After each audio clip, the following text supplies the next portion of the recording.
You'd better quit drinking. Simon, you're probably drinking away our money. Janet, what's it to you whose money we're drinking? We're not asking you for it. And Laura, it doesn't matter how we live. It's not a life anyway. When she grows up, we'll get her drunk, so she won't feel so miserable in her world. And Simon laughed. He took 2 bottles of whiskey from the counter and left the store swaying. Maggie, the saleswoman, scolded. The bastards, making fun of the kid. They're living off her pension. They only help if they are sober, and they are very seldom sober. Grandma looked at Maggie. God, what a child, an even sick one, can grow up. You don't say. Elliot goes to help her in spring to dig 3 or 4 beds, and she bursts.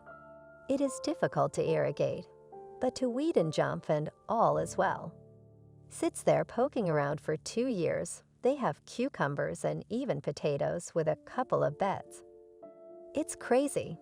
And how old is she? She was supposed to go to school last year, but her parents won't remember. She should see a doctor. They're making dentures now, but they only want to get a pension. Elliot says she is a smart girl, but she is very quiet and doesn't cry. Like all the other girls, she told me she hit the glass with her hand. The other girls would have, and she did nothing but grind, rinse in water, clasped her hand, and said that the left hand can also weed. That's not childish talk at all. And when you think that all this could not be, oh, don't tell me. It's scary to think back.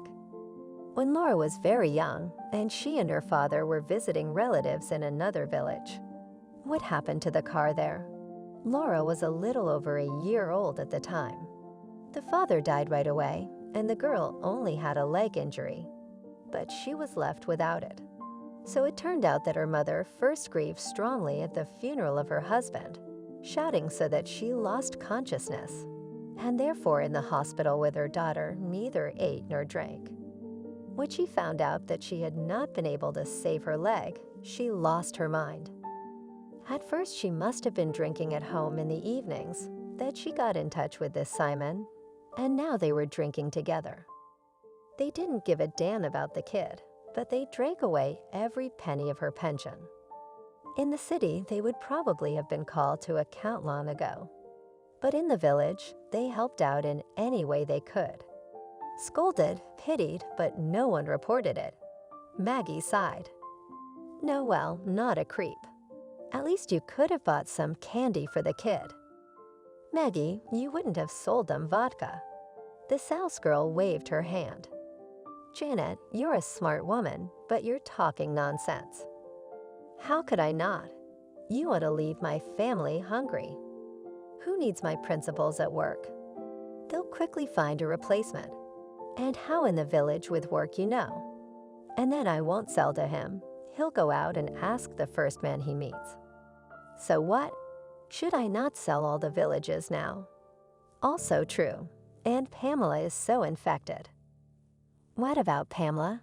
She can't do anything. Maybe she wouldn't drink like that. She beat her like a coward, and they live with him. Don't you remember? They just took the roof off the house to repair it. So the house was left without a roof. That's how Pamela lived with the baby at first. Then Simon came along. She couldn't have had her house repaired. It's a nice house. So he took them to his grandmother's hut. It's not a house there, but hers has bushes growing out of damp. That's true. I've forgotten something. It seems like a long time ago. Well, how long ago? Don't you remember Pamela dated your John, and then he dumped her and left town? He drove away. Janet sighed sadly. He drove away and hasn't set foot in years. She left him, so he went to work somewhere up north. Only now he sends money. As if money could replace a son. Maggie sighed too. Yeah, Janet. Life is strange. Maggie's son is growing up too. Heard he got mixed up with a young gypsy. I didn't know what was going to happen next. You don't have to worry about the others. A couple of weeks had passed since that day. In the evening, there was a shy knock at Janet's door. "Who is it?" "Come in." The door opened, but not immediately. Janet hesitated. "Who is it?" She fell silent. Laura was standing on the threshold, leaning on something like a crutch. "Oh, baby. How did you get here?" "It's a long way." "Hello, Grandma. You're the closest anyway. Would you mind coming over? Mom and Stepdad must be asleep, and the stove's heating at home. It's getting chilly outside, and I can't get home. They've locked themselves on the hook, and I don't have the strength to pull it. I'm afraid of what will happen to the stove." Janet helped her to the couch. "You sit there." "Oh my God, now." She quickly rushed to the refrigerator, got sausage, butter, loaf grabbed, kettle from the stove on the table. "Let's sit down to the table, and while I'm gone make a sandwich and drink tea. And then when I come back, I'll feed you." The girl did not have time to answer, as Grandma abruptly jumped out the door. She rehearsed her speech all the way to the house Pamela and Simon. She yanked the door. The hook flew off with a clang. "What the hell are you bastards doing? I'm asking you." From the couch, frightened Pamela jumped up, but Simon only lifted his head from the pillow. "What are you bursting for?" "I'll tear you up. I'll tear you up." The girl of cold lies like an orphan. "Shame on you. It's autumn outside, and you shut her in and won't let her in. And she's worried about you bastards." Pamela immediately cried, and Simon slammed his fist into her. "Shut up, stupid." And then he turned to Granny. "You feel sorry for her. You take her to your place. You think it's nice to live with an invalid in the house. Yes, she's small. She does your laundry, cleans up, and takes bottles out after you. She should be playing with dolls, not with two drunkards. See what a good girl she is, and she eats like a chicken. I can give her up for a couple of bubbles." Janet Etievna was speechless. "You, the baby and the baby for moonshine? Why, anything else you'd like to add?" Janet didn't even think about what to do next. "All right, asshole, let's go get you some moonshine. Maybe you can do it." Simon quickly jumped up from the couch, then stopped. "You just don't expect to take your pension. No one will let you do that anyway. We have a legal mother here." Janet looked at Pamela, who was sitting on the floor, smearing tears. She spat and left the house. Simon caught up with her at the gate. "Don't give me that, so I can save it for the morning." She went into the house. He followed her in. "Stop right there." She looked at him threateningly, and Simon stayed at the threshold and saw Laura. "So you complained. So now you sit here without a mother, without a father. Feel your behavior." Laura looked at him frightened. "And home. Your house is here now. I sold you for living water." And he laughed, and Laura shrank back. Janet came back and handed him 2 bottles and pushed him out of the house. She turned to Laura. "What are you afraid of? Don't be afraid of anything. You can rest at Grandma's. Why haven't you eaten anything?"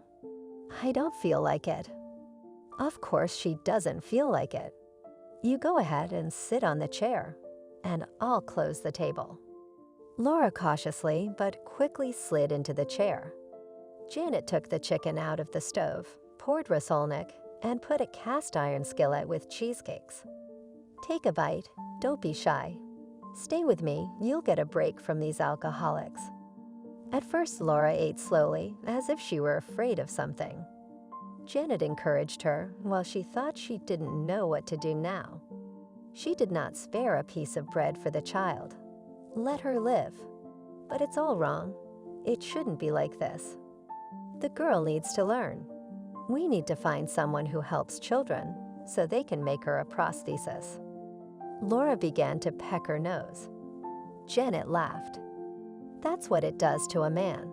Let me make a bed for you, and tomorrow we'll heat up the bank and wash, and buy you a new coat.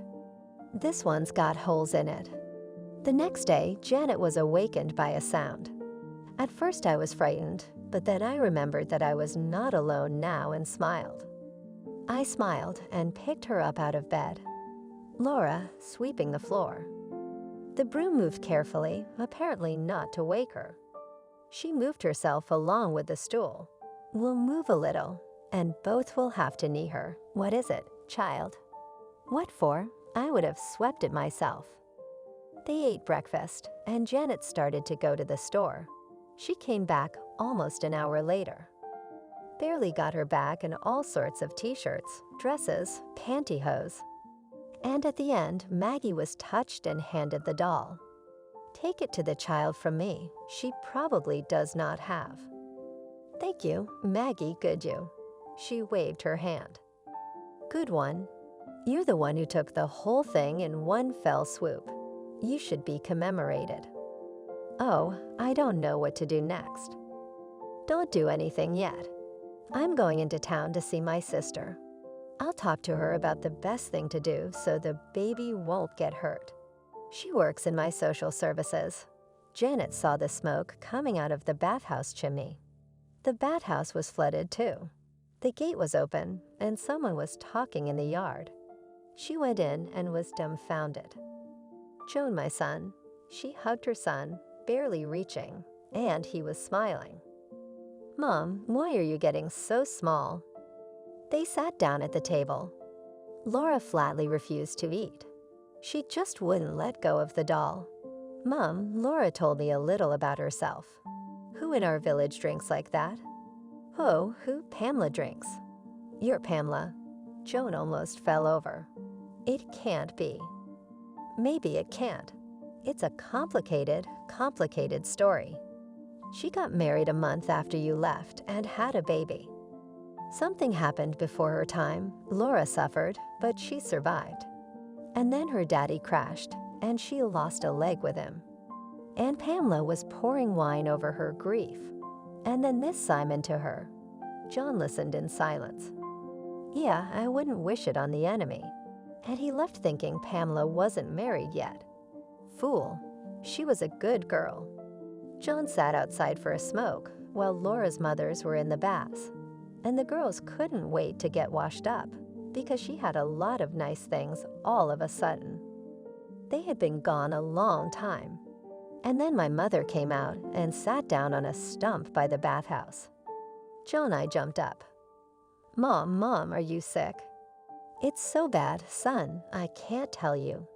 Help me, Laura is outside. There she is in the anteroom.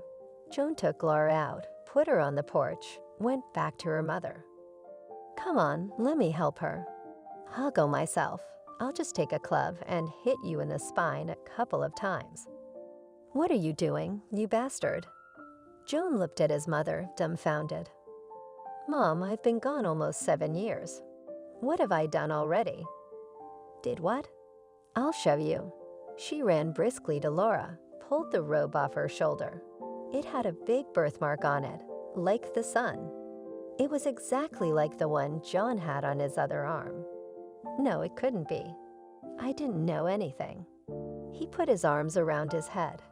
And if I had, I wouldn't have left. Then Pamela wouldn't have drunk. Then Laura would have had all her legs in place. They talked to her mother half the night. Laura slept sweetly, hugging her pillow and doll in her sleep. Early the next day, Laura and John left for town. Not 2 weeks later, Simon showed up at Janet's house. What have you done, you old witch? The pension was due yesterday. Give us the baby back. Janet looked at him calmly. And the child does not get any more money for drinking. Go to work. Where did you take the baby? Give it back. It's our child. She's got nothing to do with you. But with Pamela, she should be deprived of her parental rights. And Laura is with her father. Simon's eyes were glazed over. Did she die? No, she's not. With her real father, the living one. A day later, Janet saw someone sitting at her gate. Out came Pamela. She jumped up sober. Say, when can I see Laura? She says, tears in her eyes. Why are you sober today without your husband? He kicked me out, Thank God. He doesn't need us without money. Why are you crying now? I've been sober for so many years, I won't bore you. Just tell me when they're coming. You better tell me. Why didn't you tell me that Laura is John's? Pamela looked up at her. Would you have told me? If your fiancé had told you that the other one was better and he didn't want someone like me. Janet sighed. What am I supposed to do with you? Go inside. Go, I said. I don't want my granddaughter's mother living on the street. Laura came, and 2 months later, John drove up in his car, helped the girl out. Laura only limped a little, and her fancy pants hid the prosthesis well. Laura, my daughter. Out of the gate, Pamela rushed towards them. No one would recognize her now. She was white and clean and healthy, beautiful as ever. John staring at her in surprise, then at her smiling mother. Janet was old, that's why she was smiling. She understood that now the whole family was together. And it didn't matter when the young ones realized it. The important thing was that she understood. John asked her, "What's the ashes?" Simon was on fire, the drunkard. Janet answered, crossing herself,